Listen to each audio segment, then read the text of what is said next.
You boys know what's about to happen to you. You leave now.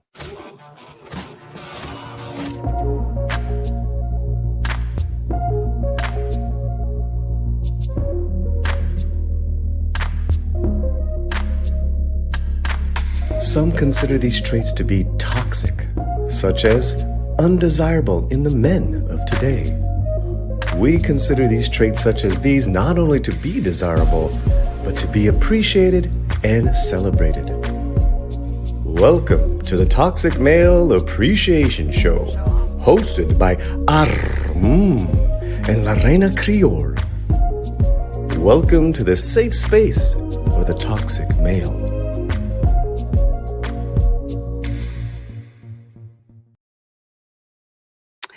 Well, hello, everybody, and welcome to the Toxic Male Appreciation Show. I am, of course, I'm one of your hosts, Reina Creole, and my co-host over here, of course, is of Positive Fandom. How are you doing, my dear? I'm doing wonderful, Lorena. I'm so excited to talk about this fantastic movie. How are you today? I am doing great. I'm literally, a little tired because it's been a long day, but excited because last night I went to see this movie Yeah. and was just like, wow. Because this week I've kind of been like on a movie high. I went to go see the Minions with the family on the 4th of July. And I haven't seen kids laugh that hard, adults laugh that hard. I mean, I did stuff like look at my aunt, like, you actually wore clothes like that in the 70s. I saw the pictures. And it was just a fun family time, to go. So go from that. And then 2 days later, I go and I see Elvis. And from that movie, I'm just reminded of how much of a pop culture icon, that he, what would say was/is, because even though I didn't know him, I didn't know of him, I didn't grow up with him at all, but he was so peppered in the culture, that when you heard an Elvis movie, you knew what it was. Oh, yeah. And when people talked about putting on a show, I had told someone, I said, probably two people that I know, or pop music icons that I know that would have put on a show like Elvis, akin to, be compared to Elvis, would be Michael Jackson and Prince. Yes. Yes. Especially Prince. I'm gonna throw that out there, especially Prince with his outfits and everything. But we're so gonna get started talking on this. Is first of all, thanks to you folks out there watching on Twitch and watching on YouTube. We're doing it 2 streams because we are so happy to bring on someone we haven't seen in a while, and the person responsible for getting me to see the movie, and that would be Mr. Kamran Pasha. How are you doing, my dear? How are you? Hey, I've got two incredibly lovely ladies on. Both of you both have this is your stunning hair day. This is stunning hair day. Oh, thank you. Thank you. No, this is both of you looking well. And I have not been on this version of the channel, the toxic masculinity. This is new. This is a new show, yes. And I kind of came up with it together because both of us, and I'm pretty sure will speak as well, both of us kind of got very tired and annoyed with the constant barrage against men. Mm-hmm. Traits that people consider toxic, like being a father, being a protector, those types of traits were just being talked down as they're just like toxic and they're awful, and men shouldn't have that. And, they're emasculated in movies and television about that. So we're saying, you know what, we're going to do a show where we celebrate those types of traits. And some people are like, they're not toxic. It's like, no, it's very tongue-in-cheek when we say that. We like it is toxic. Do you know who it's toxic to? The government. Governments find those qualities toxic to their ability to control the populace. Absolutely. There were no greater toxic males than the founding fathers. Extremely, especially if you go back and read some of their writings, and especially the fights between like Jefferson and Hamilton. The Whew. fist You fights. read Thomas Paine. Thomas Paine, was out there saying controversial stuff that riled up a lot of people, not just riled them up for the revolution. He was also saying stuff against religion and things like that riled up people against him. He Mhm. spoke his mind. Totally.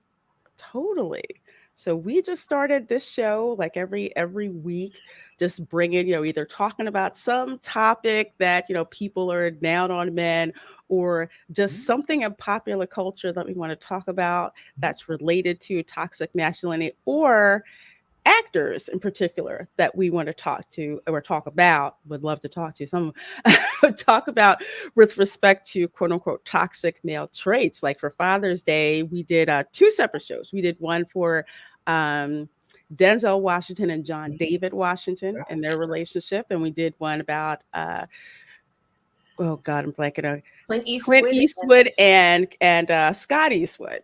Yes. As well, and even started off the show, our first show, we were talking about Idris Elba, actually. Scott Eastwood, he made out with my lovely Taylor Swift in Wildest Dreams video. I didn't like him moving on my girl. I really Oh, shame on him, Kamran. You're gonna have to get at him about that. He's very toxic male there, right? Moving on another guy's girl. I don't like that. It's like, hey, no ring on it, right? All right, I'm going for it. Oh, well, Deranged Lunatic, thank you so very much for that 99-cent super sticker. So generous, and I know it's a Doomacorn, so I have to hit you up, of course, with the special Doomacorn we have on this show. I am the Pegasus. I come bearing horrible tidings of war from the... Yeah. Less talky, more flappy. Yes, my Doomacorns here all sound like Optimus Prime. That's how I like to do it. So let's welcome everyone to the show. Those of you out there on Twitch and those of you here on YouTube. Before we get started reviewing this amazing film. So let's see, we have Scary Stories NYC. I don't think I've seen you in my chat before, so welcome. The only thing I have to say is it's better than if they made a film canceling Elvis as an istrophobe, which is what this would have been 2 years earlier. I don't want to watch anything with Tom Hanks. Well, you should watch this one because it's a very different role. We're going to talk about that. Absolutely. I would agree with that. I'm not a Tom Hanks fan really at all, but we're going to talk about it a little later on. It's just kind of like incidental. Well, not incidental in a bad way. It's like he gives a very good performance, but you're more into the character that you see than the actor. Which is what I would suggest is a good actor. But yes, no, this is, with regard to this particular thing, we're going to talk about it. I don't know that anyone would have made a film about Elvis. I think it just would have ignored him because it's a lot of money to make a film saying bad things about somebody, unless it was told from the point of view. I mean, Priscilla wrote her book, but even then, in her book, Elvis and Me, she's still very happy to be Mrs. Elvis Presley. Like, that's her entire identity, right? And so whatever criticism she had of their marriage, she ain't exactly walking away from it. So, but Baz Luhrmann, who is the director of this film, is very clearly an Elvis fan who knows him inside out. I've seen some of the interviews. The level of minutiae of detail about Elvis's life that he says in interviews, it blew me away. So we see that level of minutiae in the details of this film. Absolutely. Spot on with that. Would you agree with that?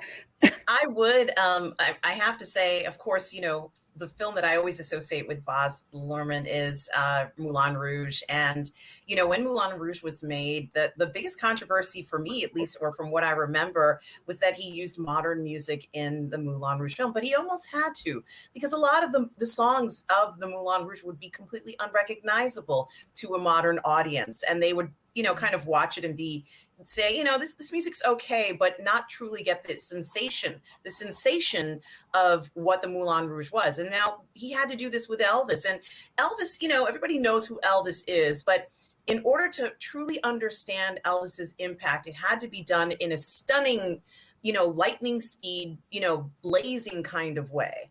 And that could only be done by someone who understands what it's like to put on a show for people and to mesmerize them and to entertain them.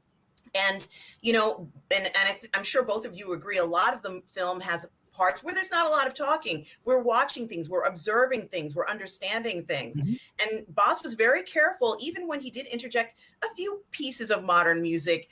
It was just kind of to offset the intensity of what was going on. And also to create atmosphere, because people were concerned when that he was going to bring in, and there is some hip hop that is anachronistic, but it is not people actually doing hip hop. What it is, it's background to Beale Street. It's You background are to Black culture, so we can get it, because that's how we associate Black. But it's just background music to vibe us into it.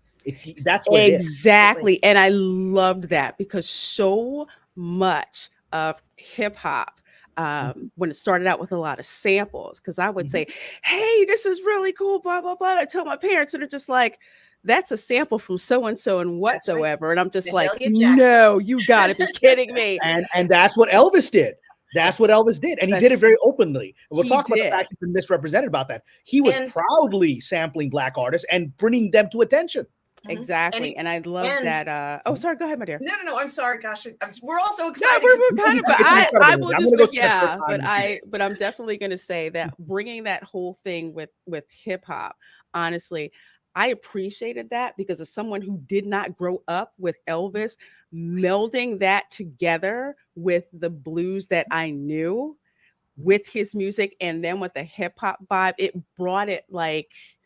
I would say it immediately fascinated me how seamless it was. It's kind of like the same reason why with Hamilton, bringing hip hop into Hamilton is one of those things that spurred people to actually go and check out history. There's no way that it would have happened with the level that it did and the showmanship that it did if they hadn't have included that. I want to read the text that I sent you, if I may. This is one of the texts. I told you to watch this movie, and you were like, "I don't know about that." I said, "You're going to watch it." And this is the text I wrote you. One of them I said, "The movie is so educational for people who don't know the great Black singers of the era: B.B. King, Fats Domino, Little Richard, Big Boy Crudup, Mahalia Jackson." All featured in the movie and are shown singing the original songs that Elvis would later cover, right? I mean, that some people were, it was Grace, I think, Grace Randolph was complaining that, Hound Dog is sung by a Black woman. I was like, yeah, because he got Hound Dog from her, right? Yeah. Tutti Frutti, he got it from Little Richard, right? And that's and he's with them, and he's like, and there's that great moment where Little Richard is doing Tutti Frutti, which is like one of the liveliest moments in the movie, in this little club. And he says, man, he's singing the hell out of that song. And then B.B. King says to him, it's like, yeah, but you're gonna sell more copies of it when you do it, right? and that was the whole, he's a songwriter. Exactly. And that was the whole truth with what happened with blues music. You had that niche group because at that point in time, and yes, because my grandparents would tell me this, that type of music was considered to be vulgar or gauche or low class. Wasn't something to use their nomenclature, proper white audiences, but the kids were into it. And you could go from just blues being this niche thing to Elvis, who grew up in that atmosphere. Because I remember, I think that was his music, and that's what he listened to, and that's what he grew up with. And people knew that about him. So they knew that he was legit when he was coming out and singing this. So when Elvis starts singing that and bringing it to these audiences who love the music, like the kids love this music, it just absolutely, blew up. And there's a lot of cultural elements that, you're not going to find in the history books, but is relatable in this film that we're seeing and that we're witnessing. For example, the idea of, passing the torch as an artist. Artists would cover other people's work in addition to, whether it was a white artist singing it, a Black artist singing it, Latin artist singing it.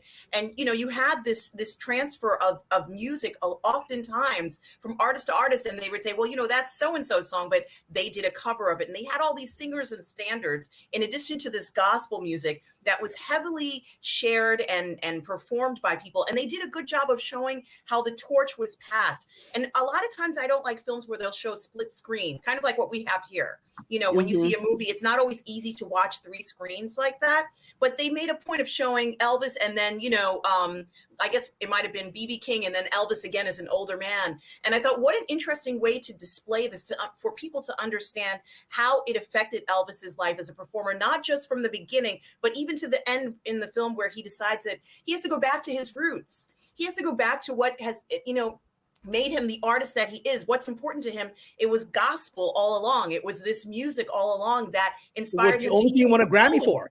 Elvis only won one Grammy to my knowledge, and it was for gospel music. The gospel album, because that was his soul. Like, he was a religious guy, and gospel was what moved him. And and then you see, for those who, I didn't know much about the history. Now, by the way, because of this movie, I'm reading this incredible book with that, which is really good book, biography of becoming Elvis by Ray Connolly. I think he wrote for the Rolling Stone, and so he had interviewed Elvis. So he has it's one of the best biographies, and it goes into how unique he was, how lonely he was, and how revolutionary he was. And it talked, that whole sequence we see in this movie, which is one of the climaxes of the movie, is the 1968 comeback special that literally put him back on the map after sort of falling off the map for a decade.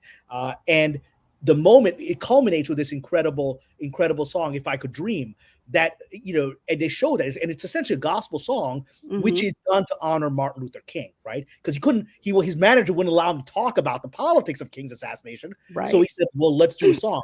I went back, and after the movie, I watched on YouTube. You can see it. I'll throw a link in there. You can see the original performance, sort of cut from it, and it brings shivers to you. It's incredible, and you watch it, you're like, he did this in one take.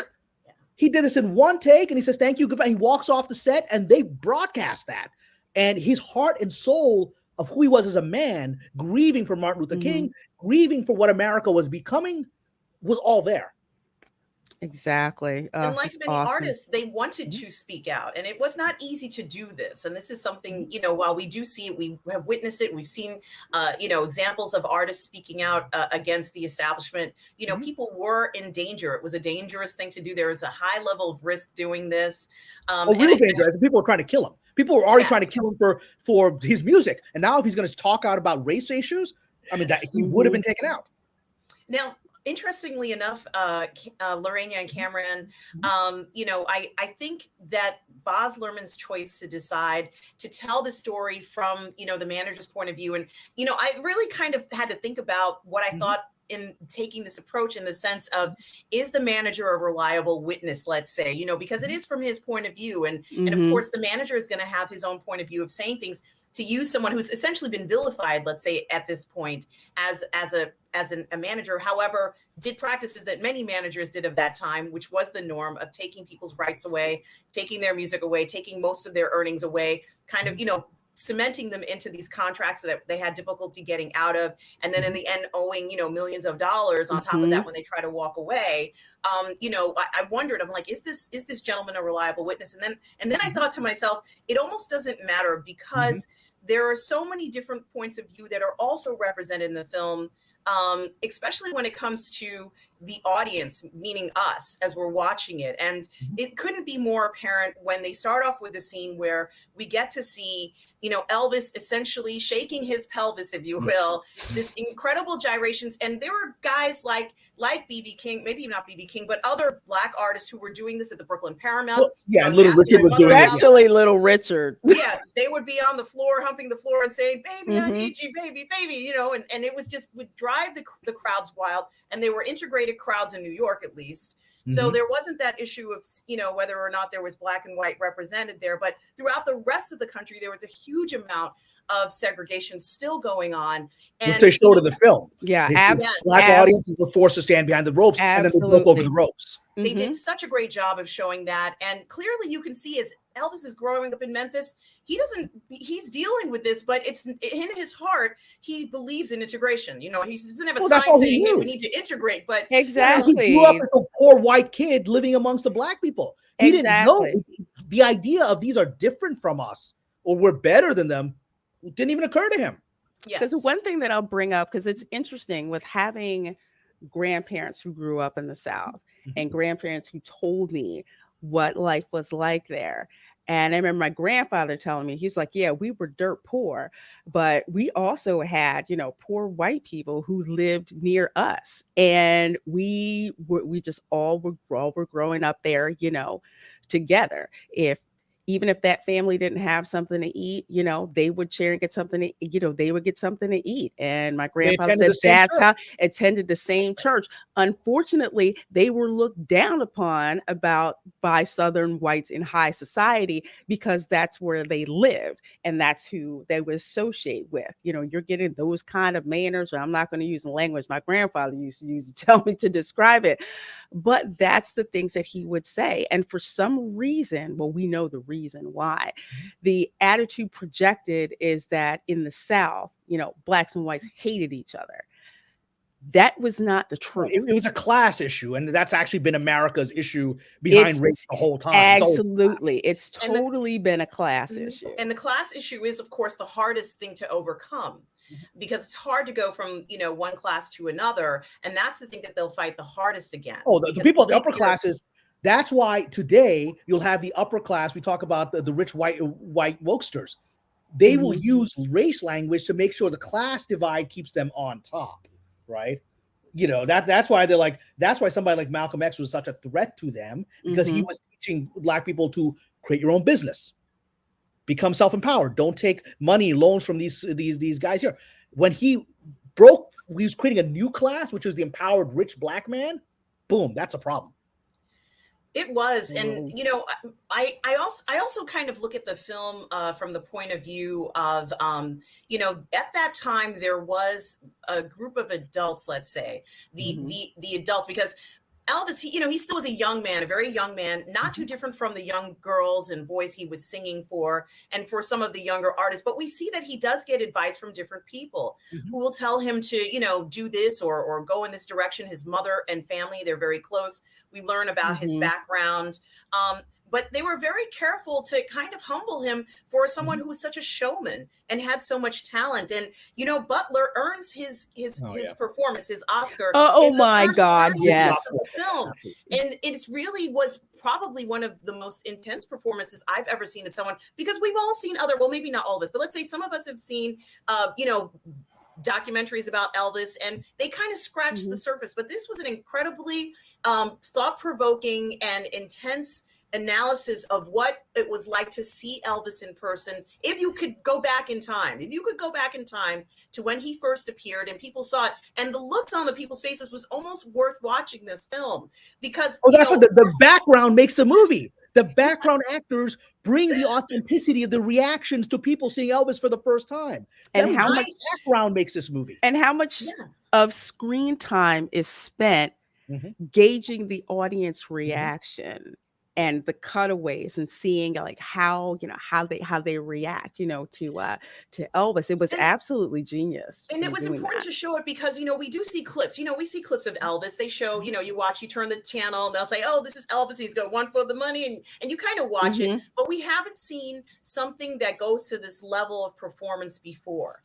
And Boz almost needed to do this because while it was implied, it's not written down anywhere. They were shocked by his performance, but why? What was so shocking about it? They couldn't believe that this white boy was singing, black music and moving his pelvis in a way that looked like he was having sex on stage. He was asking you or propositioning you to have sex on stage. And he was doing it he looked very cool doing it. And he's a handsome young guy. He's a really good-looking dude. Good-looking guy, and he's talented, beautiful voice. And doing justice to the songs. He was the whole package, and they knew this, but there was that fear of, I guess maybe the over-sexualization of youth, if you will, especially during one of the most conservative eras in the country. Well, the funny thing is, it's because history is cyclical. We're talking about this in the 1950s. So we're at this period after World War II, which is after a major crisis. People then go to conservative values to rebuild society, which is, I think, what we're going to go through after the last 2 years of lockdown. We're going to be moving, as I said, the pendulum is now moving towards more traditional values to get our lives back in order. But if you remember, he would have fit in perfectly in the Roaring 20s. Oh goodness, yes. He would have been great. I was reading actually about how Elvis, when he was in the military, which is shown, his only time in Europe, he never got to play there for the reasons they talk about in the movie. He never got to play in Europe, but he did spend time there when he was in the military, and he was in Germany, and he went to Paris. And I was reading just today about how he loved going to the Paris clubs. And just he felt alive there, just being in the audience. He wasn't performing, and of course, all the performers, he was the star in the audience. They all wanted to be with him, right? But this is a guy that fits into that world. And they didn't want to talk, you know, it was not common for people to be talking about sex or having sex. You know, that was something that was not talked about. So this was a visualization or an act, in a sense, of seeing somebody perform, you know, what they wanted to charge him with, which was lewd behavior, which was not. It was not lewd, but they wanted to charge him with that because they didn't want to see people having these reactions. And of course it was infectious, you know, as soon as he kind of came out with it. And of course they all thought he was, you know, a black man, a colored man, whatever you want, however you want to describe him. They all thought that's what he was. And so, you know, you have this, and Butler's so incredibly sexy, you know, in this role that even when he's just standing there, there's like, he smolders. He really does. He smolders. Yes, and I think totally that the same for Elvis. There hasn't been a lot of actors who have played this role who are able to capture that sexual essence, if you will. That as a young woman, you know, I would see a singer from a boy band and just go absolutely crazy. You know, it truly was something that would happen to you at that stage in life. And they didn't want that to happen, but they especially didn't want it to happen while he was singing music like that. No, but you're right. With this particular film, it actually showed that level of the infectious, you know, show that's being put on. Like you were saying, like about, you know, the boy bands. It's like, you know, now we expect to see that. Like, for example, even we'll say back in the day, you know, with Tom Jones, I think with him still performing, women are still throwing, you know, their panties on, you know, on the stage. Exactly. And I'm like, oh, literally, I thought this in the movie. Oh, I guess Tom Jones really didn't start that. Well, it's what John Lennon said. John Lennon said it. Before Elvis, there was nothing. And it's hard for us to grasp that. This gentleman created the world that we live in today in so many ways in pop music. And he did that by bringing together the impossible divide of white and black culture. Absolutely. No one had done it in 400 years. We had a civil war and they still could not bring the two cultures to share something. No, this guy did it. He did. And when it reminds you of, reminding me, what's interesting, and I kind of would like to know both of your opinions, is was he aware of what was happening? Do you think at this time period in 1950, that as a performer, he was aware of what this was doing to, you know, the record industry or even television for that matter? Was he even aware of this influence that he had at that time, do you think? From reading this book, the opinion of this author appears to be that, you know, he really was that humble Southern boy from a religious family who's good to his mama, right? And that humility that was always a character of his. When he was saying thank you very much, he really meant it. He saw the audience as his partner, right? He really was sincerely thanking them, and from the heart, because there's no Elvis without them. And I think he was on the flow of this, but he never fully grasped what he had done. And there's that very painful moments in the trailers, but it's in the movie, where he's saying near the end of his life, and I'm turning 40 and no one's going to remember me. And as this biography is telling, that's how he believed. He was saying that to the last days of his life, is that I'm a has-been. I've left nothing of legacy of importance. He really didn't grasp who he was and what he was doing. You know, that blew my mind when that line came up in the movie. I'm like, you've got to be kidding me. You know, right? Even, you know, as a kid, I had never seen Elvis really perform, but knew of him from like clips that people would show from him on television. So it's like I knew who he was. So it's like, what do you think? You know, you haven't done anything and people aren't going to remember who you are. He's like this phantom handing over our civilization. For years it was like, did Elvis really die? Later, Tupac, that's the reason. He's not all the tabloids. We saw Elvis at the supermarket, and no, he's not really dead. I remember when I went to Memphis, I said, I have to see Graceland because I have to see this phenomenon for myself. You had people who were leaving flowers and, you know, and all of that was there. But something else that I wanted to point out about just how prolific Elvis was. One of my favorite Disney movies is Lilo and Stitch. And I'm probably going to get claimed for this, but I'm going to play it anyway because this is right what we're talking about. Fair The use, whole people. Fair soundtrack. use. Yes, fair use. All right, Yes. fair use with We're this. making a cultural commentary. Yes, That's right. exactly. That's what we're doing. Thank you for bringing that up. Most of the songs in this movie are Elvis tunes, and they did it on purpose. Me and my sister, we freaking love this. He's got the Vegas Elvis outfit on, right? He's so cute. There he goes. Even with the hair. He's got the moves.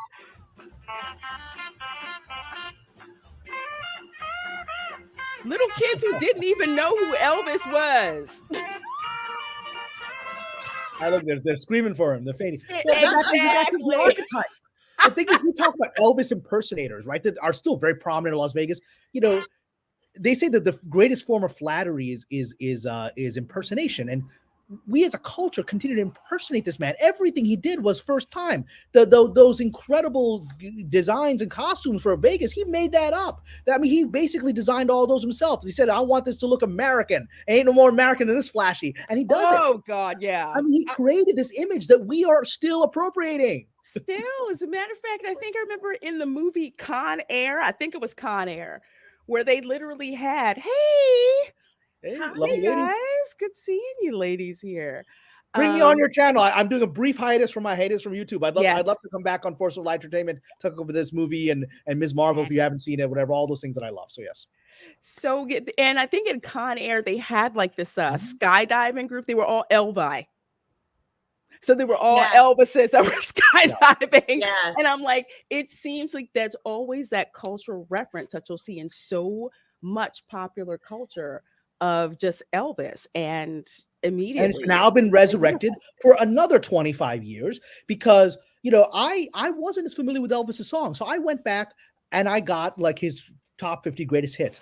And I'm blasting it in my car all day long. I mean, a lot of the songs are in the movie, and I'm just like, these are great songs. They're great songs in 2022, you know. And so I am now an Elvis fan. I was just aware of him. This movie made me a fan. So a whole generation of people are going to become fans. The YouTube videos of his performances are skyrocketing. People are going back and watching them. You can watch the Aloha from Hawaii is all on YouTube. The entire That's the one that I want to see. Yes. and it's Is great. that one. There is a video that I saw of another performer, Bruno Mars, when he was a little boy, and he used to impersonate Elvis. And the Rainier, if you could find that, you know, you would just, and he's so little, he's got to be like 4. And it is like the most precious thing you've ever seen in your life. And, Oh my you know, gosh. I mean, it was just the most spectacular thing I've ever seen. And, you know, I think capturing the performance element as well, that Elvis making entertainment exciting, you know, bringing in rock and roll music, the idea of, you know, this rock and roll music too, that people wanted to hear in addition to the gospel.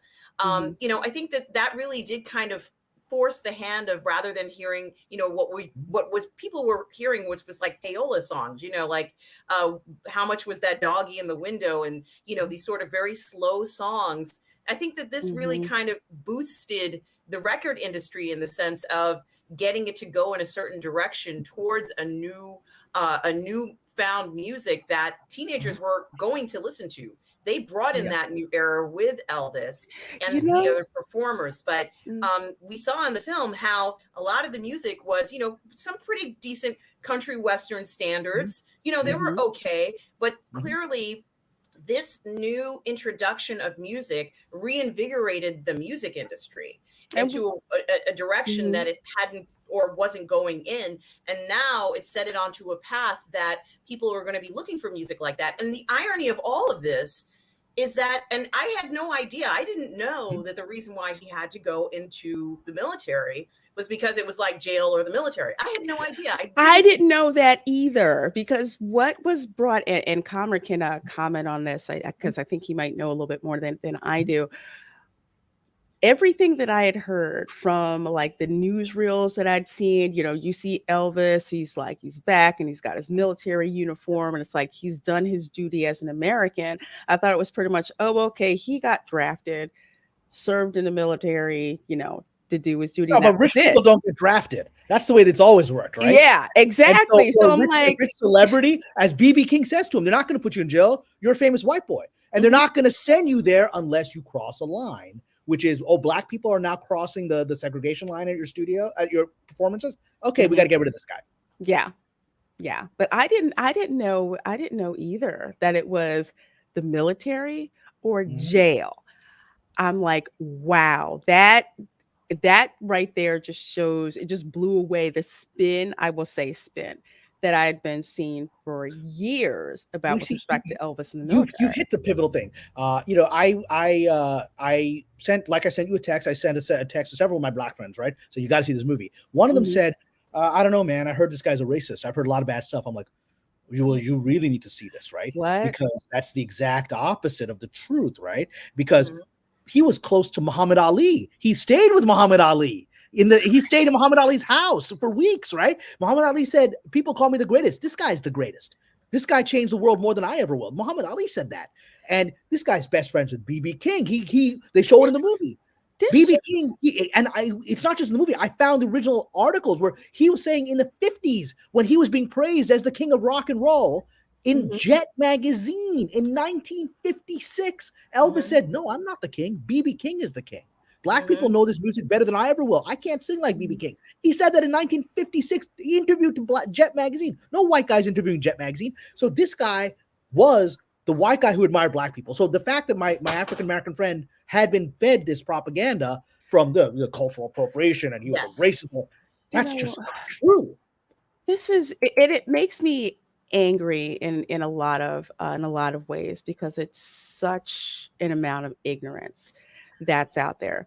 I know for my family, when they would tell me, about the South and music in the South, everyone was pretty much there together. There was nothing that said that Elvis was racist or anything like that. My grandmother said that, well, I don't like Elvis because I heard he had black women. I'm like, well, grandma, where'd you hear that? And she told me to mind my business, and I was not I was not going to press her any further. But I had never heard anything about Elvis being racist. And for people accusing him of appropriating black music, then you need to level the same charge at the likes of Eminem while you're at it. Yes, and I knew that Elvis was not racist because he sang a song, and ironically, it was the last song that was used in the film. And I had kind of, it's not that I was so surprised that he was singing the song. It's just that I don't hear this song very much, and of course, it's about the little black child in the ghetto. And I remember hearing him sing it and thinking to myself, not, he did a good job with it, but it was more of, why is he singing this song about a little black child in the ghetto? Well, he's singing it because he wants people to be aware, isn't he? And he grew up with the little black children in the ghetto. In the Those were his ghetto. friends. He In wants people to poor know. Mississippi. I've Yes. seen houses like that. I've seen Yes. areas like that. The shanties and all that. I mean, he was, Mhm. yeah. I mean, And I was thought that really, was, it was his decision. He could sing whatever he wanted to, but to choose that particular song, as a song, and then for them to put it in the film on top of that, I was like, oh my God, I can't believe it. But, I think that artists choose specific songs for specific reasons. And, as important as, Viva Las Vegas or any of those other songs were to him, that was also important to him as well. And they definitely, showed that in this film. yeah. And it's, I think one of the commenters here said that, he wasn't an originator, he was a facilitator. Absolutely. Because all art comes from somewhere else. And there's just once in an era where someone comes and actually bridges multiple art forms and creates a new art form in the process through synthesis, which is what he did. Yes, certainly. And, another kind of very interesting thing was to see his family. And it seemed very clear that he stuck by his family as well. He provided for them. They worked very closely with him. It wasn't a perfect relationship.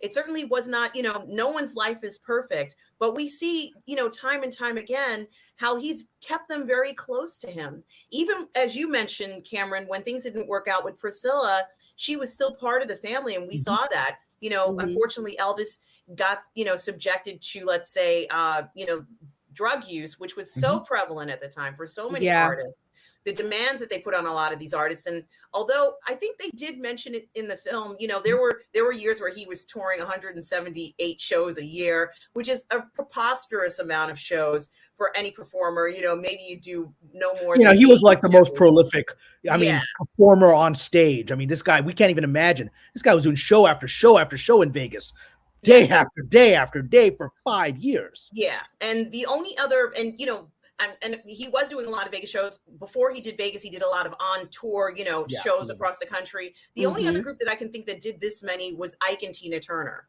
because, you know, she did that for 20, 30 years where she toured with him, and they played every single, you know, city in the United States, performing, as well as Vegas. I think they were in Vegas at the same time that Elvis was. But, you know, seeing performers do things like that, we're not going to see that era again, because a lot of it was fueled with pressure, with contracts, with, you know, let's say drug use or whatever you want to call it. In his case, he was often medicated, as we saw in the movie. He was often forcibly medicated just to get him on the stage, right? I mean, this is the tragedy of Elvis, is that he actually was very much against illegal narcotics, and you know, he actually, you know, he the famous photo of him with Richard Nixon is when he's being appointed as like a narcotics agent for the U.S. government, right? he was very much against illegal narcotics, and the tragedy is he had been so pumped up with legal medicines that he became addicted to them. He again presses Oxycontin, whatever this is, all this, you know, stuff that we've been going through that people are addicted to now. This poor guy went through it 40 years before, and addicted against his will. They made a point of, you know, like, he's not in the back alley somewhere, you know, selling himself for drugs. Like, this is not what we're talking about. We're talking about, you know, the systematic providing of drugs to performers so that they can get up the next day after having performed maybe sometimes 2 shows in a night of, you know, intense, you know, this intense performance that they have to give, this level of performance that they're expected to give to the show, and then maybe after the show, and then they have to go to sleep, so they need something so they can go to sleep, and then they need something to wake themselves up. So this was a cycle that was initiated oftentimes by these agents to these performers. And, you know, Elvis wasn't sort of like selling his rings to get drugs or anything like that. This is nothing like that. But there was this mentality, or this idea that it was okay for these maybe not the performance, but it was okay for these guys who were the agents to have, you know, performers doing this on a regular basis. And of course, we know that this was not the right thing to do. Yeah, one of the most powerful and hardest moments. In fact, I think they frame it. They open the opening scene when we see Elvis, is that, or when we actually see Elvis, because it opens with his manager, but is this moment where he basically collapsed backstage, and his manager basically orders the doctor to shoot him up, and says the line with, the only thing that matters is that that man gets up on that stage. It doesn't matter if he lives after that. It doesn't matter if he's damaged by this thing I'm doing to him. I don't care. The only thing that matters is he gets up on that stage right now, and he's he's unconscious. Yeah, one of that really hit home, because you see that scene in the beginning of the movie, where it's like, whatever you have to do, get that man back up on that stage, and then it just started with, you know, with the movie proper. Then we're brought back to that particular scene, and you see just how broken down Elvis is.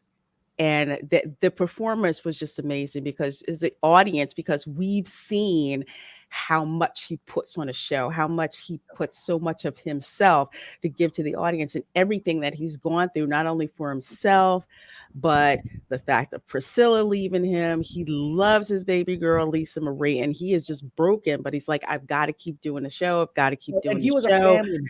He really, I mean, he wasn't, like all these guys, he had girls on the road. I mean, that's just what happens, right? But it's very clear, especially in the biography that I'm reading, he's an old school Southern boy. He was close to his mama. His dream was, I'm going to have a nice family like my mama wanted for me.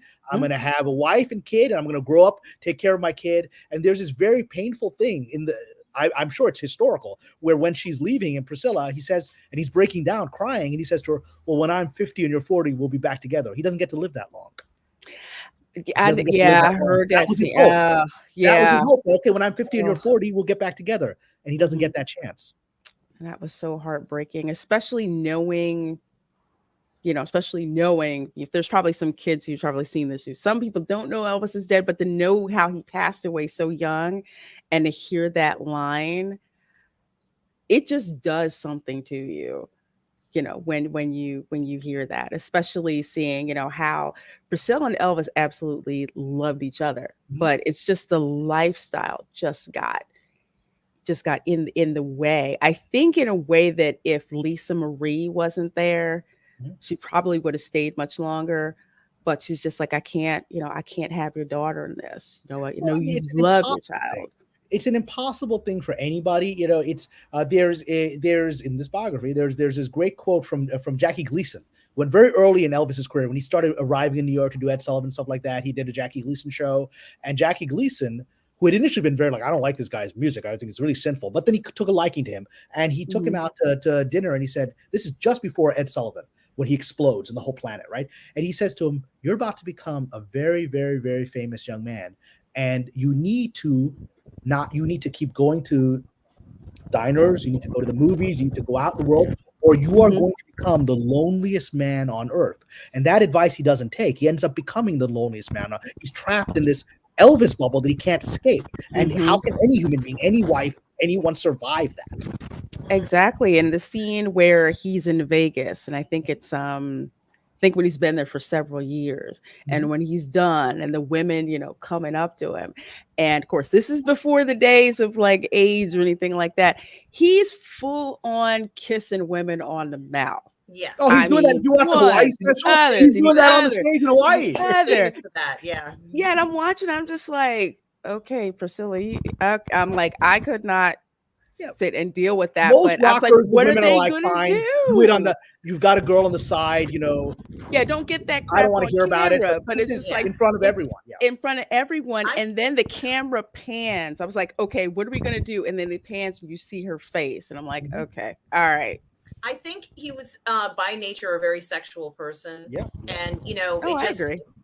As an older man, when he's doing these Vegas shows, and people are specifically coming to Vegas, booking their vacations, driving into Vegas to see him, and probably going to multiple shows over the course of a week just to see Elvis's performance in Vegas.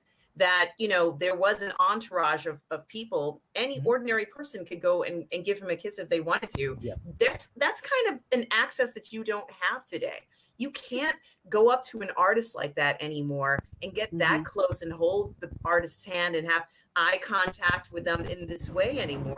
That world is gone. It was a different time. It was, and during considering the sexual, or right he after was the sexual still revolution. dangerous. He was still because he's getting death threats. He's been getting death threats since the 50s. Easily a crazy person can come up in that audience and shoot him. And there was the moment they showed this historical where two fans jumped on the stage, and they turned out to be South American overly crazed fans but he thought they were trying to kill him.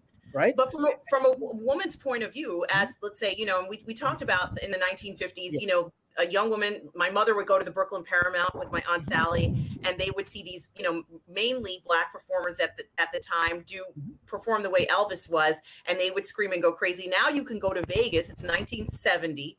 You can go to Vegas, and not only can you go to Vegas and see Elvis, who you remember from 20 years ago, but you can even kiss Elvis. This is after the sexual revolution. This is after, this was unthinkable that you could even go someplace like that and do something like that. It's just absolutely remarkable. Even today, it seems unfathomable. Where could you go and do this? This was revolutionary, just even from a performance point of view of having that kind of access to it. You don't see Prince was very sexual. Prince didn't do that, right? And I don't think Prince could have sold it. He sold a lot.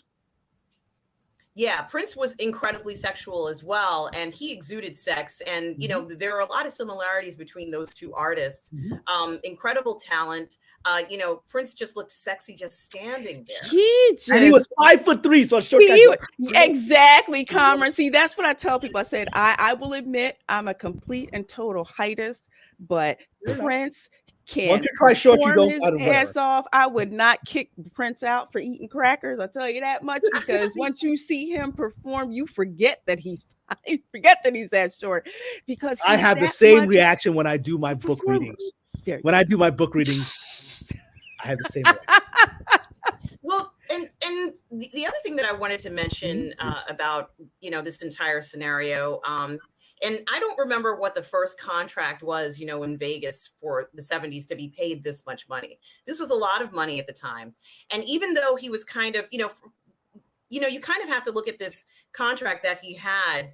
As I said before, might not have been very different from a lot of other contracts. There were some artists who weren't getting any money at all. They were getting money from going on tour, and maybe they get a couple $100 a night.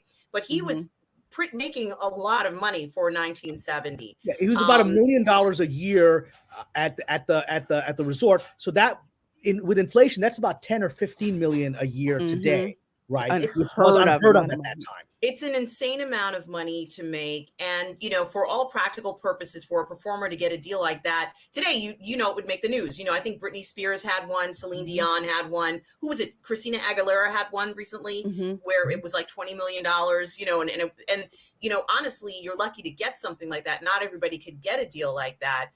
But it seemed to make sense for Elvis to do a performance like this anyway, because this was his style. He wanted to relate to the audience too. Yeah.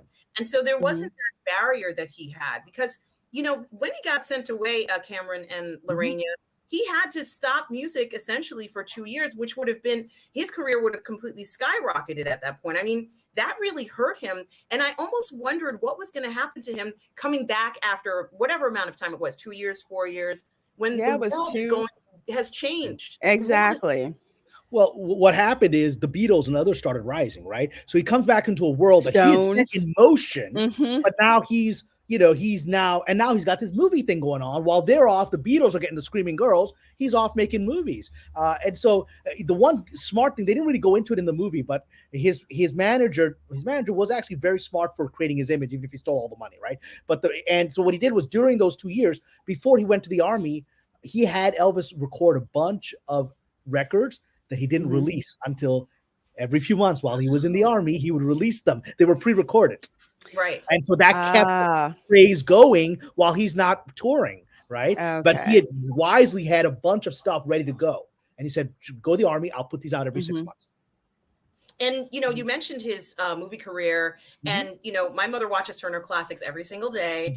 And, I have a lot of favorite, he's made over 30 films, which is a lot for any artist. That's an incredible amount of films, especially for someone who sings. Although at that time, there were a lot of films that had music in them. Today, it's like almost unheard of to make a film where you're singing, or a musical. Like, that doesn't happen. But for Elvis to make films, he started off where, he would have a dramatic film. And then I think a lot of people were saying, well, we got to see him sing. He's got to sing in these films. He wanted to be James Dean. He idolized James Dean, but everyone's like, and he didn't want to be a musical guy in the films, but that's what they wanted from him. And, I have a favorite one. For me, it's Viva Las Vegas with Anne Margaret. I think that was it was just such a fun song. And I think that if you, we can't go back to that era and see him in Vegas, but, to see him, let's say at that state in that film, I think that it captured the potential of what his future would be in Vegas. And it felt very young and fresh and free and, exciting. You wanted to go to Las Vegas after seeing this film more than any other film I've seen. I wanted to go there, more than seeing, what happens in Vegas. I'm like, screw that film. I want to go to Viva Las Vegas. I want to have that experience when I go to Vegas. Right. That's what I want to have. I hear you. And with Stubble McShave's comment here about 1956 TV shows inspired the British invasion artists. Well, I was reading how John Lennon and Paul McCartney were young men, teenagers in a movie theater. And it was an Elvis movie. And the moment Elvis came on the screen, all the girls started screaming and freaking out. He's not even there. He's on the screen. And they're screaming and crying. And then John turned to Paul and goes, that's a good job, right? It literally inspired them. We got to get serious about this music, right? That's what you ladies do. The ladies will inspire us. Yeah, they do. I remember like my dad liked the Beatles, but my mom liked the Rolling Stones, because I'm a Rolling Stones type of girl. So I would hear like stories about Mick Jagger and how much he loved blues music, and integrating that into his style. And it's interesting that you say that, Lorena. He certainly did integrate into his style. It's what we associate with Mick Jagger. We can't unassociate his movements. It doesn't even matter like if they're fluid or not. Like it's almost like he's being moved by the spirit of the music, right? Oh And yeah. his on stage performance. Yes, and Buddy Holly as well. Absolutely, Darth Plato. But something that I remember from watching Jailhouse Rock was there's a scene in Jailhouse Rock where it's kind of, I think they showed it in the film, where it looks like a prison cell, and it's got the doors, it's bars, and they're kind of walking around. It's a very clever 1960s style set, but there's a pole that Elvis has to either hold on to, like in the real performance, or go around, and I'm like, this is like a stripper pole, like this. It's like a Batman pole, yeah. It was a Batman pole, but because of who was on the pole, I was like, this is like, it has a different implication to it, because he is so sexual, and he's kind of like gyrating his body, and he's holding onto the pole, and I'm like, I'm having thoughts that I shouldn't be having, like this is, and I was not expecting to feel that way of a film from 1960, or 1950 something. This is very interesting to still have that feeling in a performance, and they kind of captured it a little bit in the film. But if you watch Jailhouse Rock, you'll see what I'm talking about. He holds onto that pole for a while, and I'm like, what is he doing on the pole? Like this is symbol as well, and it's, well, what's interesting is the movie captures it, but he actually used a line that I know is, again, from now I've got this biography, so I can compare whether the movie lines are historical. There's a line in there where Elvis is getting the press about, and he's being called Elvis the Pelvis, and he says, I can't imagine anything more childish for someone to say. He took a lot of offense. That's an actual line. He was really offended that people said that. And another line in the movie that he really did say at the RCA studio, where they told him, you got to stand still, we can't record you. He's like, I can't sing if I can't move. It literally was because he was raised in these revivalist churches, and you got to feel the spirit. Otherwise, you're not. There's no song. Or even singing. And when he said that line in the movie, and I'm glad that's actually like a real line, it's like, I understood that, because when you would see perform, especially like Tina Turner, okay, absolutely love her. She didn't stay still whatsoever. She was all over the stage. That's why I thought that's exactly how people should perform. Watching the likes of Little Richard, they did not stay in one place. They literally had to move around. It's not enough to sing the music. You have to actually feel It's the just vibration. music. It's vibration. Exactly. When you stand there, we often, like in Pakistani culture, we often laugh and tease about how I watch like the singers my dad loved in the 50s, 60s, watch old videos of them, and they're standing there ramrod still singing these songs, and it's kind of hilarious because they're holding themselves back, and the audience and the Pakistani audience sitting there ramrod still, clapping like this, right? Because they're all being restrained by social pressure, but you can feel that they want to release it. And there's that very funny opening moment where he's got Hank Williams, he's initially opening act for this well-known country star, and Hank's like, and they're singing a song. I know. You know what? Because it's not real. That brings me to another point about this film. I'd never seen a Baz Luhrmann film at all. But before I didn't, I hadn't seen Moulin Rouge, so I'm probably gonna go and see that now for myself. Ewan McGregor's in it. It has what? Ewan McGregor's in that. Okay, yeah, I did hear that. Somebody says it's a jukebox musical, but I'm not a musical fan. But what pulled me with this is just how slick and over the top the editing is, the music is. Like we were talking about the music, like you have, Elvis singing it, then you'd have like either Mahalia Jackson or Little Richard singing the same song, but the way that they would sing it, cut back with the way that Elvis would do it. That scene on Beale Street where he's headed to Beale Street, because it's just like, I just have to be myself and feel myself, and they cut in rap music on top of it, and it just seamlessly, it's perfect. It works, and it's perfect, because one of the things that I try to explain to people, and some things also that some Black Americans do not believe, is how powerful hip hop is across the world. People have taken hip hop and infused it with their own with their own music as well to make something familiar yet different Well, hip at the hop is now a same global time. phenomenon. You'll watch like Mhm. Albanian hip hop stars, right? Bosnian hip hop stars, right? There's hip hop stars. Punjabi hip hop, which is what I'm used to Right. hearing so much here in the States. But I'm like, again, look, where- that's music that's authentically Black music, came out of the Black community, and that's the gift of the Black community. The Black community has a lot of gifts for us, but this particular gift, the gift of music, has been a gift that's keeps giving.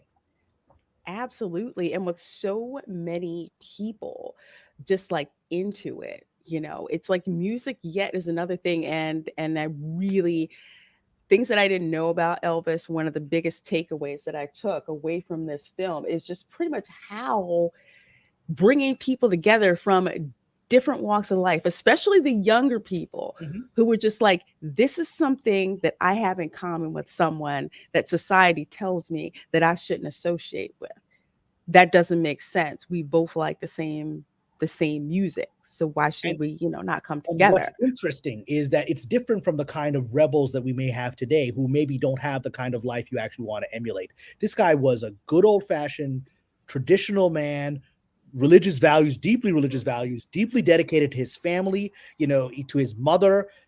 These are the values you actually want propagated, even in the 50s and the 60s. It's just his moves. And so he didn't understand. It'd say in the movie, it's like, my mama doesn't have a problem with my moves. Because he knows they're not coming. He was naturally sexual, but he was also naturally innocent.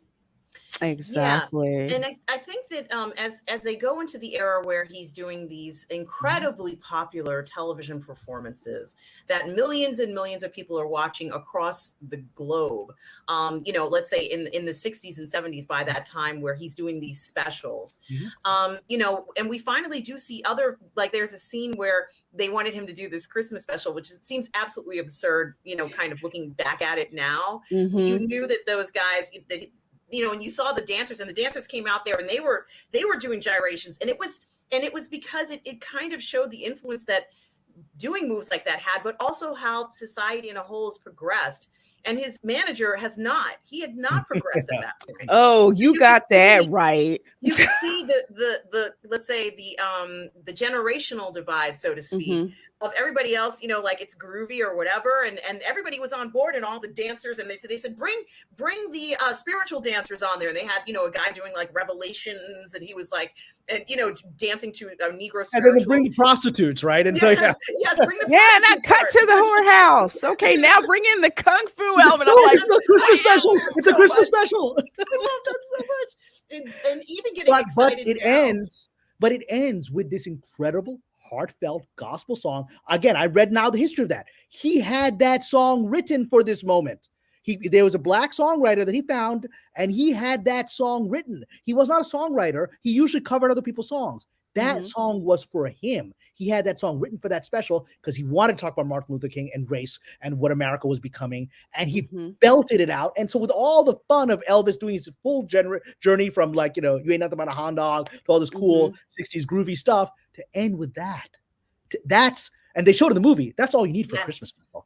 All you need is this one song, and that's your Christmas special. That was it. And he was dressed in all white, and Elvis was in red. I'm just like, he ends at the famous moment. It's like where he said goodbye, and they showed, it's a Christ moment. He's Christ on the cross there, where he's got his hands up like that. It was very much that, and what the spirit of goodwill towards one another, the spirit of hope at a time when the country felt hopeless. Exactly. A spirit of being there for one another at a time when the country needed to know, we're all hurting. We all have these feelings that are just breaking our hearts right now. This must have been such a healing moment for the country. And, his manager is completely clueless. He doesn't understand it. He doesn't, because he wasn't a musician. And there was a whole generation of people who didn't understand it or care or, whatever the situation was.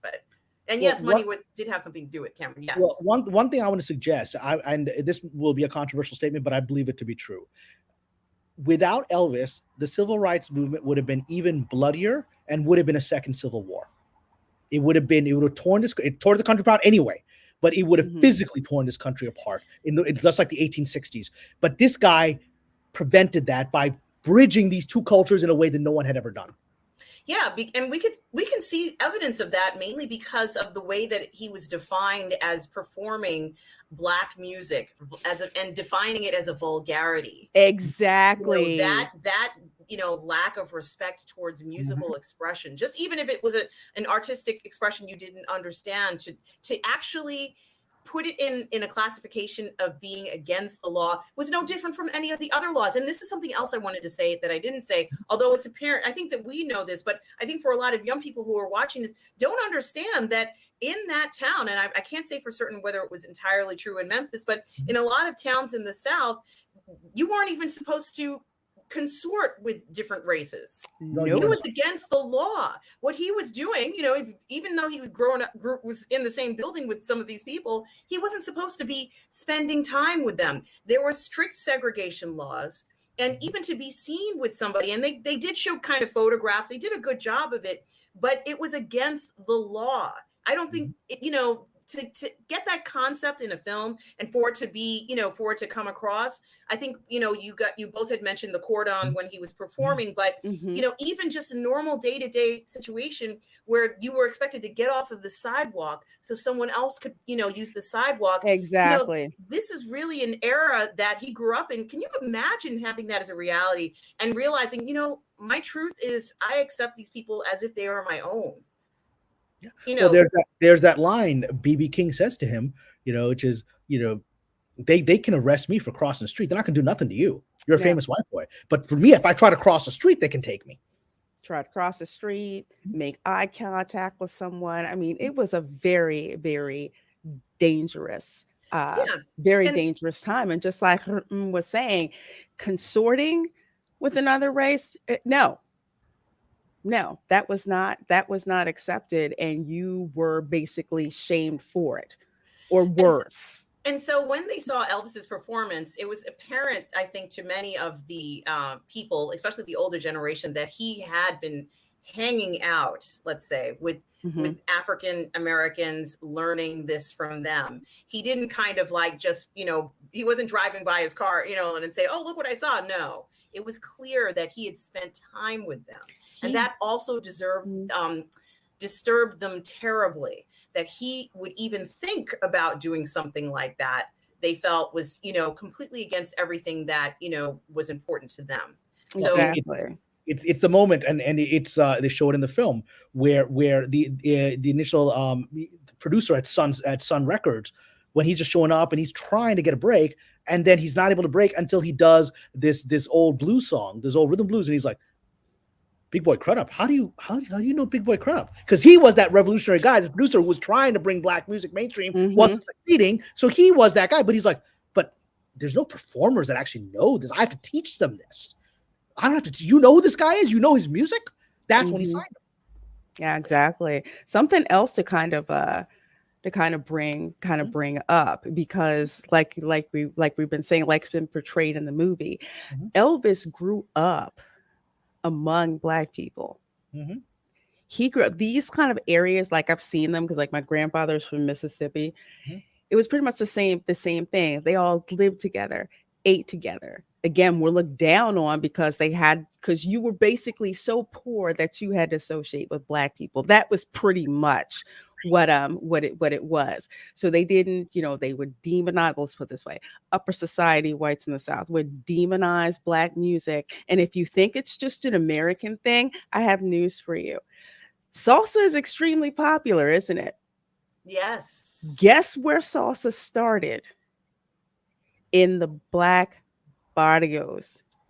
In the Spanish Caribbean, especially in Cuba. That was not a dance that you would do amongst popular white Spaniards and white Cubans. That was not popular. That was something for, the Black barrios too. That was something that was supposed to stay there. Shouldn't perform that in public. But it came to the States, came to New York, and then everybody got into it. And then all of a sudden it got brought out into the mainstream. Well, and with regard to this idea of cultural appropriation, because there's no such thing, all culture flows, right? If we look at flamenco, which is one of the great Spanish dances, that's North African. The Moors brought that. That's adaptation of North African Berber dance that they brought in the Moors. So And the Spaniards brought that in. I'm sure it was shocking. In fact, I know it's true because I've done a project about Moorish Spain, and one of the interesting historical things I learned was there's all these letters that were written by Catholic Spaniards at the time that were upset that their children, we're talking about 14th century letters that were written, that their children were adapting Moorish clothing and music and dance. There's nothing new in the world, right? Nothing new under the sun.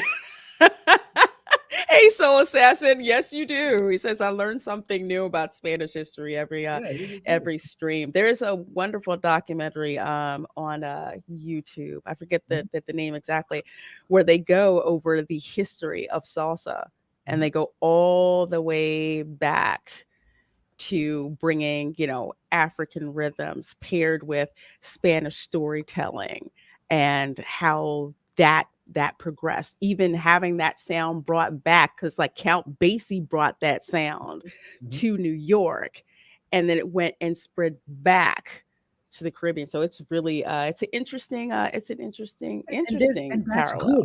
Good. Culture is life. I mean, I made this comment before, and I'll always make this comment. There's no such thing as cultural appropriation.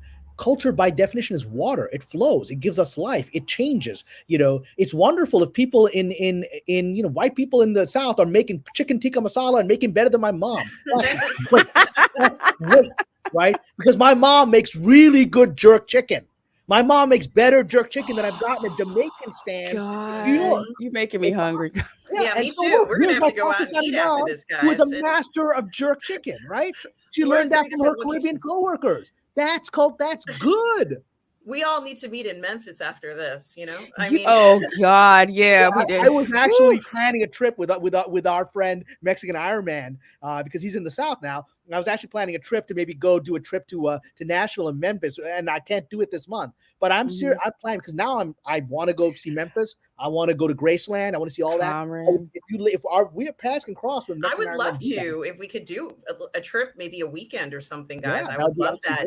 That would be cool because Graceland is something something to behold, and just walking, down Beale Street is also. Does Beale Street still got the vibe? It still got the vibe. It's still got the vibe. Granted, it was about 15 years ago since I've been there, but just to walk in it, you can feel the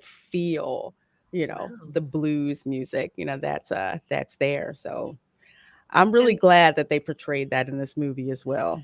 Yes, and Lorena, I did want to add something to what you were saying in regards to the salsa. Recently, they did a biopic of, I guess, Lucy and Desi, and I can't remember. It's the one with Nicole Kidman. Is that the one on Amazon? Yes, it is.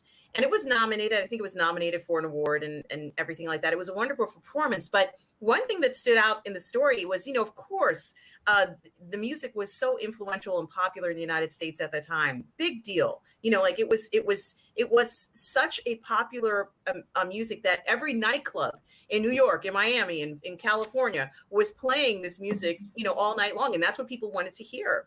And yet when it came to a point where Lucy wanted her husband, to be a producer on the show, they didn't like the idea of a white woman being married to a Cuban American. Oh, yeah. And they were very vocal about it. And she stood her ground. She says, look, this is how the show is going to happen. He is my actual husband. But this is exactly what they feared. They didn't want to see marriages like this. They didn't want to see the culture be so pervasive that it was now what people were doing.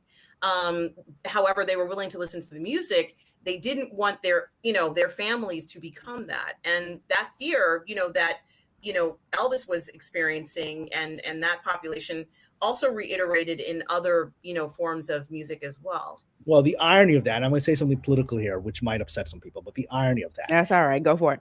Is that we are now here in 2022, and we're having people constantly talking about immigration, legal or otherwise, from Latin America, and how it's a bad thing. I'm like, these Latinos are the only way you're going to preserve your traditional values, man. You guys ain't doing it, right? If the Southern values we're seeing, Elvis being good to your mom, being religious, going to church, treating people well, you ain't doing it. It's these Mexicans I meet in LA that keep those values, right? And now slowly the politicians are beginning to wake up. Wait a minute. These people aren't the woke progressive thing that we thought on both sides. We're saying these Latinos are the threat. I was like, no, you're just racist. They actually have the values you've been talking about. You're just racist now. Now let's get to the real thing of what your issue is. Exactly. It's interesting because for the longest time, and still, there's so many stereotypes that were perpetuated, about the South. It's like, again, being political. You notice much of the pushback against, the Wu-Tang flu in the South. Ron DeSantis is one of the most loathed governors because Florida wasn't having it, Texas wasn't having it. And that's kind of like how, not as strictly traditional as the South used to be, but there's still that line down here where it's just like, we're not having that. Especially if you live like I do, where there's like a big Latino population as well. What we've been what we've been talking about. But this film, I have to ask the both of you, because especially with me only knowing somewhat, for me, like I said, for me, the incarnation of Elvis that I knew was Vegas Elvis, and him being just an amazing, amazing performer. Well, that's been what's iconized or in some ways mocked for the last couple of generations. But this film shows he was much more than that. This film does. And I learned a lot about him. So I'll ask both of you, what was the thing or things that you were most surprised to learn about Elvis through this movie? Well, for me, the scene that got me the most was the idea of, you watch movies and oftentimes they'll put a song.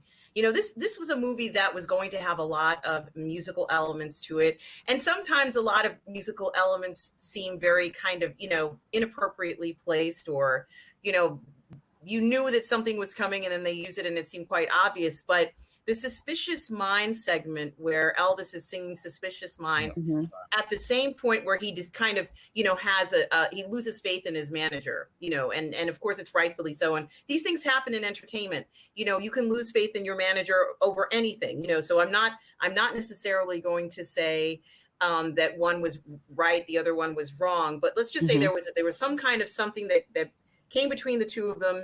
And now the relationship, which apparently was very, very strong, has been broken. And there are repercussions for this. And it doesn't just mean that you don't have your manager anymore. It means that everything that you had set in place or set in motion, or what you've become, what you've been built up as, especially since he was with him for so long, now is in jeopardy. So it's almost, as if this person is holding all the cards.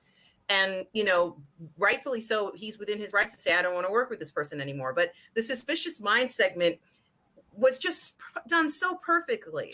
And everything had built up to that moment. And it wasn't just the suspicious minds I started to think about it. It wasn't just the suspicious minds of him being suspicious of his, agent, but all the things that he had to endure over the years that he's kind of swallowed, and swallowed the pain, and just gone on with his performances and pushed through even when things didn't go his right way. This was a point where he was like, I'm going to stand up, and I'm not going to put up with this, and my protest is going to be music, but it's going to be more than just a protest against all the horrific things that were going on. It was almost like he was acknowledging that he was going to take over and charge of his life, even though it didn't work out the way he wanted. It was a breaking point or a breakthrough for him as an individual, saying, I'm a human being, and you don't have a right to treat me like this, and you don't have a right to treat all the people I care about like this, or all the people who have been discriminated against, and what you guys have been doing to us is wrong. So I kind of felt like that song and that point in the film was very significant and needed to be shown, because I think a lot of people might be under the interpretation that, Elvis didn't care about this, or that wasn't that important to him. Of course, these things were very important to him, but it's not always easy to kind of demonstrate it in someone saying, well, this is very important to me, and you shouldn't have done that to me. It doesn't always translate well, but that performance, that Suspicious Mind performance, was very, very interesting and placed just perfectly. And, this is the genius of Baz Luhrmann, in the film. Not everybody can do it, Cameron and Lorena, and people are trying to do it. They're trying to place things right. They're trying to get the relationships right, but they're not succeeding. But this succeeded perfectly.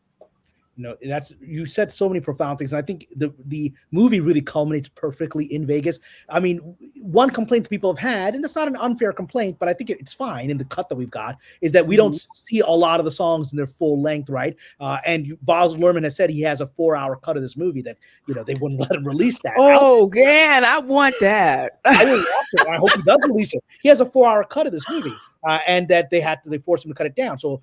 But but the Vegas stuff, especially Suspicious Minds, and we get that we really do hear most of the song and see the performance, and it really is it captures that. But for me, to answer your original question, Lorena, it's what I learned both from watching this movie and then now subsequently researching Elvis's life, which I didn't know much about, and it's become like my obsession. I'm all Elvis right now, and is that we all knew him as a rock star, but that's not who he was. That's his public persona. Who he really was mad scientist. He was Tesla. He was a guy that was 100 years ahead of his time, and he's experimenting and trying things that nobody thought could work. And he was a mad scientist, and they captured that moment. There's one moment in there where they really capture it. It's in Vegas, where he's putting together his Vegas band. He's got the Temptations. He's got all these people there, and he's like, "Let's try some stuff." There's this great moment where he's like, "Let's try that beat." He's melding and mixing things in front of us like a potion. Let's try that. Let's do that. And that's like, this guy created, yes, his manager gave him the opportunities, but this guy created Elvis, and more than that, he created the modern world in so many ways. The world that the popular culture world we lived in by experimenting, and there's that moment where I wish they had shown, probably in the 4-hour cut they have it, of him doing the Hawaii Aloha, because I've now seen the thing on YouTube, and it's incredible. It's a great performance. And 1.6 billion people watched that live on satellite. He created modern satellite television. It didn't exist. Before that, it was the moon landing. That was it, right? And this guy, people woke up at 4 a.m. in the morning in other countries to watch this thing broadcast into their country live. This guy did that. Maybe, Colonel Parker gave him the opportunity, but he created that, and everything he did. There's a reason he's the best-selling pop, solo artist of all time to this day. Is that he was an inventor. He was Nikola Tesla, and like Tesla, there's an energy that flows through I've said this before, like with actors, performers, and it's particularly true here in this case. They are not. It's not coming from them. They're channeling it. Anyone who's an artist knows that. When I write, I go into a fugue state. I don't recall what's happened, and when I look back at it, I'm like, who the hell wrote that? Right? I mean, I do book readings of my novels, and I read entire sections that I have no memory of, right? And so this guy, all artists are channelers of a spiritual force. This guy definitely was, but that force, it's like electricity going through you. It destroys you. It's too much. The human body can only take so much of that current, and that's why so many of them, die early, like he did, because it's too much for the human body to channel the divine like that, which is what is happening here. And literally the entire future is channeling through this one man and using him to create the future. That's what I learned. And there are rock stars. There's no Tesla except this guy in the music, because he did it. Yeah, I agree. One of the biggest takeaways that I got from this film, and why I'm literally a Baz Luhrmann fan now, this film, and I love this title that the Rolling Stones gave it, that Elvis is ecstatic, jittery, horny, tireless, and tragic, just like the king.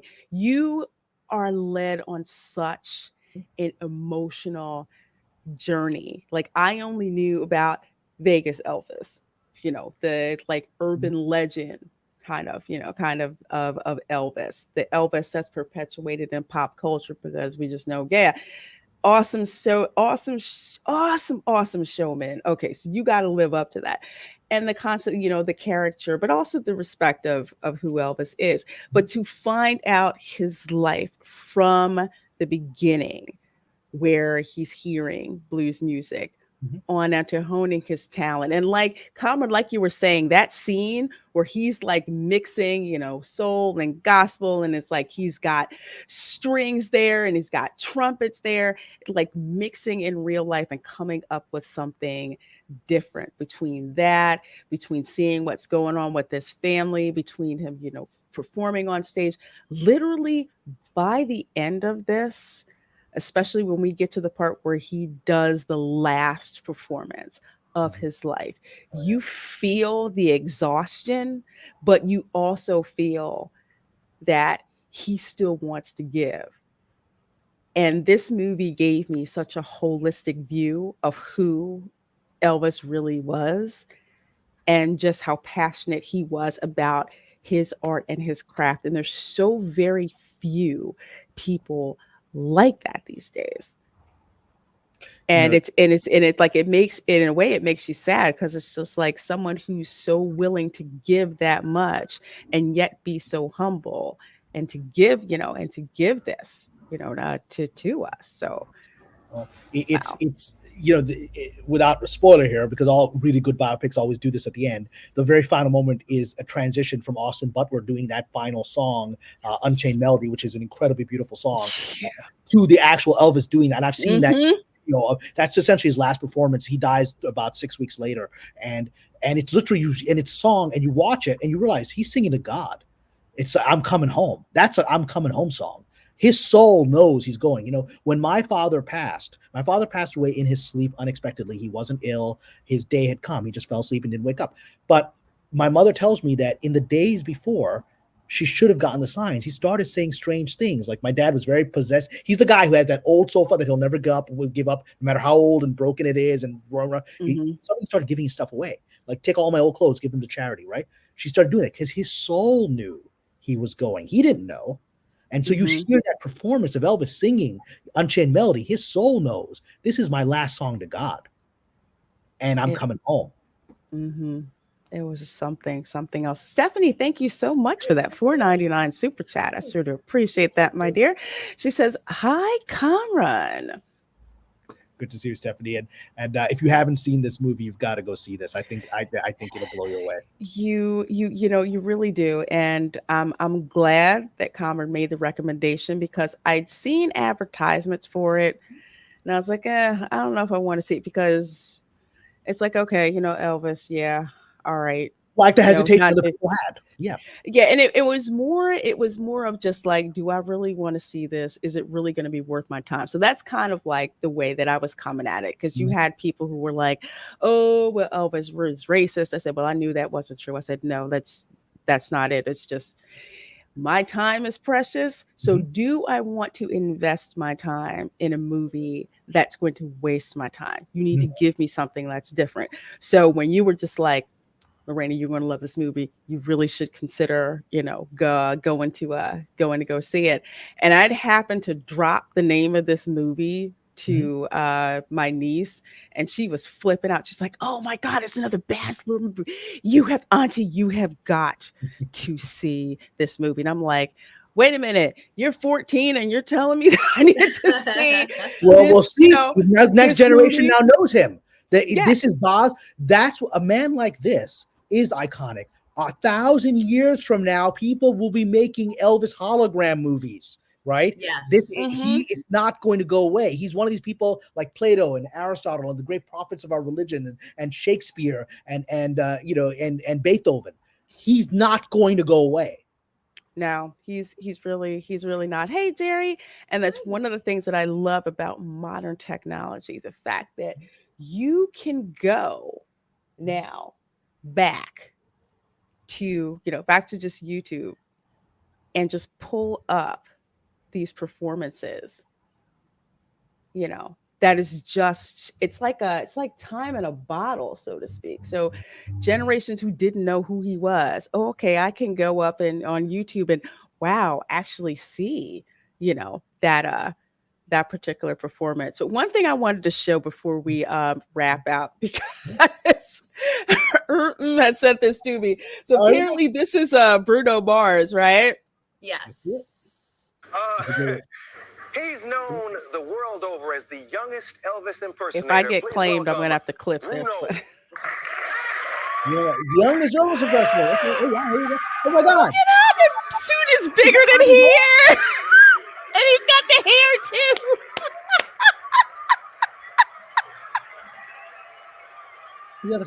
What? Oh my God.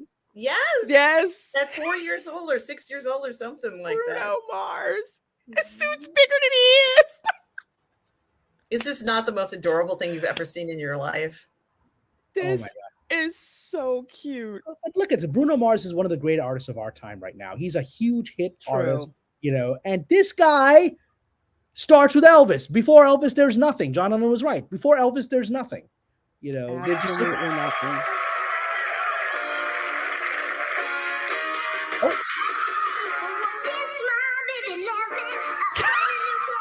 Oh my gosh, this is too cute.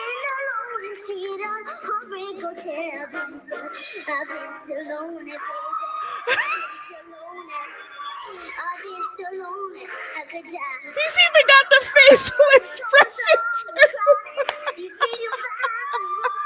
He's got the shoulder and everything. I know.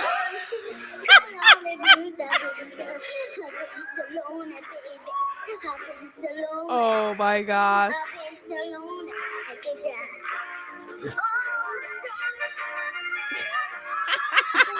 Oh yeah. Oh yeah. This is too freaking much. Fair use, YouTube. Oh. We're making commentary, YouTube. We're commenting. Yeah, just commentary. Oh my gosh. This just like makes my day. Yeah. But he just shows something. What Elvis was electric. You felt like electricity was pouring out of his body. That's the idea of channeling, right?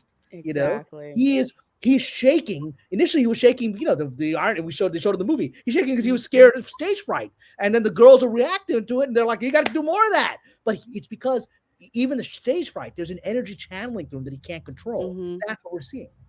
I just had to laugh because something that I remembered was usually, without a doubt, talent shows that you would see at schools. There's somebody who's going to do an Elvis routine and usually winds up just absolutely bringing down the house. Oh my gosh. Thank you so much for sending me the link. It was just perfect way to conclude today. Because that says it all. Here we've got one of the great singers of our time, a Black singer, who his whole journey begins with Elvis in front of the whole world. Exactly. In front of the whole world. And I love it. Christine the Killer Car, thank you so much for that $5 super chat, my dear, and for being a channel member. Says, hey, beautiful, been a while. Well, thank you. I hope you're doing good, my dear. So good to see you. And thank you again for that generous super chat. I sure do appreciate that. Thank you. Seriously Black, all the hotties screaming for a 6-year-old Bruno Mars. That's the influence of Elvis Presley. He's done well with the ladies, I'm sure. Oh, yeah. If there's anything to do, we talk about time machine. I would go back to 1972 and tell baby Cameron, forget the screenwriter thing. Go learn how to play the guitar. I mean, you like the ladies. The best way to get the ladies is the rock star. There's no better way, right? I would have told him that. Nobody told young Cameron that. And the thing is, my dad was an incredible singer. He had a voice like Tom Jones. He could have been a natural performer on the stage in Vegas.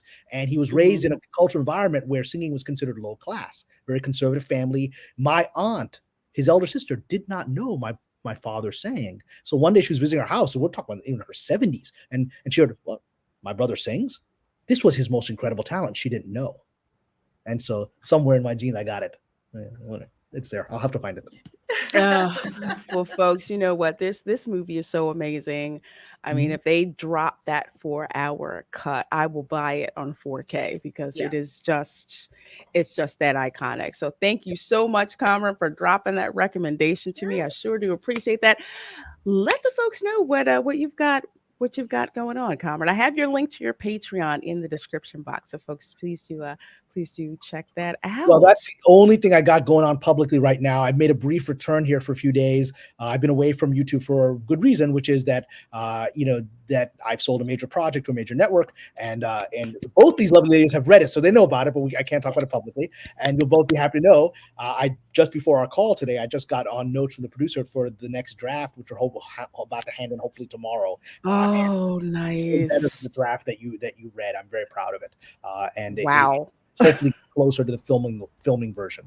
But yeah, that's why because of that, I've been focused on my work, My bosses probably don't appreciate me talking too much about controversial things on YouTube, so I've been holding back from that. I returned here because this is too important to not talk about, and so I want to thank you for letting me come back here. You got the link on the Patreon. I do talk very private, as a member, she knows I talk very candidly about my opinions on everything from Hollywood to politics to movies to whatever on my Patreon, and you can come join me and interact with me there. And if you've got like books or novels or scripts, I do consulting through that. So we'll leave the link in, but that's the best way to reach me. Okay, awesome. Well, I'm so glad you came back on my show, dude. we will do it again. I won't be able to do it every day, but important events like this, I would love to come back and talk with you. Oh, excellent. Love, Yeah. definitely. You have an open invitation on my channel, Kamran. Anytime you want. What do you have going on? Let folks know about. Yes, of course, I have my YouTube channel, Positive Fandom. I also stream on Twitch as well. Tomorrow I'll be streaming on Midnight's Edge in the morning at 12 o'clock Eastern Standard Time with Tom and Andre. On the weekend, I most likely will be streaming with Robert Meyer Burnett on the Post Geek Singularity Network for our Midnight Musing Show. On Sunday mornings at 10:30 a.m., I have my live Sunday brunch show where, we talk all the fandom. Guys, come. If you have channels, check us out. We promote other channels. It's fun. Find out what's going on, how everybody's feeling in the fandom. Get all that anxiety out. Just let us know how you feel, from the week's news. And of course, Monday night, Lorena, you and I will be on Toxic Femmes at 8 p.m. Eastern. Give Lena my love. I haven't seen her in a long time. We will. And Lorena, we have a watch party coming up. Am I correct? We do. Saturday, 6 p.m. Eastern Time. I believe 3:30 a.m. Indian Standard Time. We are going to be doing a live watch party of RRR, Rise, Roar, Revolt. I've heard so much about this darn film. Okay. So many great things about this film, and no lie, a 2-minute, I think, teaser that we did for the watch party is up to, I believe, 2.7K views. So So people are excited for this. they are excited about this watch party, and it seems a lot of folks who are into Indian cinema are very happy when Westerners get interested in it. So I have to thank Chris Gore of Film Threat for turning me on to Triple R as Paulie as well, also Culture Casino as well. So we're doing a live watch party. So if you have Netflix, you will be able to watch it with all of us through the Scener app, SCENER.com. You're going to see us giving commentary and all that. Even for those of you who don't have Netflix, we talk during the movie. So we give you lots of updates with this watch party. So Indian movies is something that the both of us have just started dropping into, and there's so much out there. And so they're musicals, so we're winning you over to the musical. Oh yeah, a musical. I was watching KGF Chapter 1. Man, music video on the dance floor. That's all I'm going to say. I've come from the subcontinent. Musicals are in my DNA. That's one of the reasons I loved Elvis so much, and I hope this brings them back. We've had a few now. People really liked several that have come out here. I think this is the greatest of all of them. I think Austin Butler certainly deserves the Oscar. God, yeah. The last thing I'll say about this as we wind out is that Elvis has become archetypal for impersonators. What Austin does here is not impersonation. No. Much of the movie, I forget that I'm looking at Austin Butler. I think I'm looking at Elvis. I'm so swept in. I totally agree. I mean, I totally agree. I haven't think I've seen that type of transformation happen since Denzel Washington as Malcolm X. That's exactly. That's the parallel, Malcolm X. But in both those cases, Spike Lee said Denzel channeled him because there's a moment I heard him say this in a speech, how he had given one of Malcolm's speeches. That there's a scene where he does one of his fiery speeches about, the Plymouth Rock landed on us. And then, he finished the part of the speech and they were going to call cut. And Denzel just kept going and continuing the speech. It was like ad-libbing the entire rest of the speech for another 15 minutes, right? Making it up. And then it was like, let him do it. And they finish. And finally he calls cut. And Spike goes, where the hell did you come up with that? He's like, what are you talking about? He had no memory of those 15 minutes. Malcolm had come through him. He had no memory of it. He just, the last thing he knew was he read the script. And then this whole other 15-minute spiel that was in Malcolm's voice and tenor. He had no memory of it. Wow. That's what Austin That Butler. that is insane. Yeah, Wow. same thing. Also, before I forget, Sunday, 8 p.m. Eastern is the Welcome to Florida show. We're going to be talking about some good news that Florida men have been doing and Florida women have been doing. So some positive stories with that. Also coupled with some planning talk regarding the Geeks and Gamers meetup in Orlando. Some people have been wondering questions about travel, where the hotel is, what they should do around the area. So we're going to be combining those two topics on Sunday's 8 p.m. Eastern show. So, folks, thank you guys so very much for attending. Kamran, thank you so much for coming on and turning us on to this amazing, absolutely amazing, amazing film. Trust me, it was a joy to pay the money to see it. It really was. Coming up next week, I'm taking a friend, he's excited to see it. I plan to see it maybe even more than 3 times. It's one of those things where you watch it and every time you learn something new.